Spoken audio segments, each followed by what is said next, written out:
84ல வந்து அக்டோபர் மாதம் அவர் வந்து உடல்நலம் குன்றி அப்போலோ மருத்துவமனையில சேர்றாரு. என்னமோ சேர்றாரு. அடுத்த நாள் இந்திரா காந்தி, பிரதமர் இந்திரா காந்தி வந்து அவரை பார்த்துட்டு போனாங்க. அப்போதான் அப்போலோ மருத்துவமனை ஆரம்பிக்கப்பட்டு ஓராண்டு காலம் ஆகுது.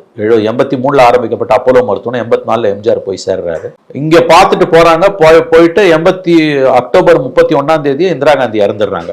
அமெரிக்காவுக்கு அழைத்து கொண்டு போக வேண்டும் என்று பிளான் பண்றாங்க.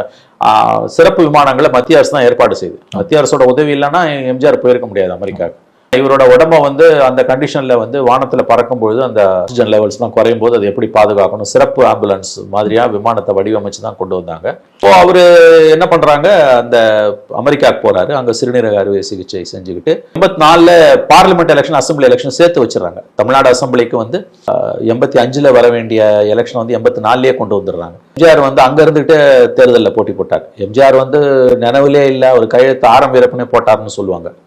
அப்ப ஆரம் வீரப்பன் கண்ட்ரோல்ல தான் அதிமுக இருந்தது. அந்த லெவலுக்கு திமுகவோட பிரச்சாரம் போச்சுன்னு கேட்டீங்கன்னா, எம்ஜிஆர் இறந்துட்டாருன்னு அப்ப பரவலா ரூமர் வந்தது.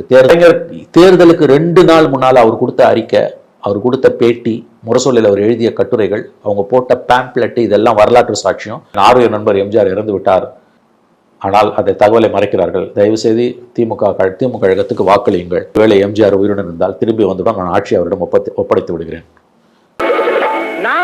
செத்து பொழைக்க வேண்டாம், எமனை பார்த்து சிரிப்ப வேண்டாம்.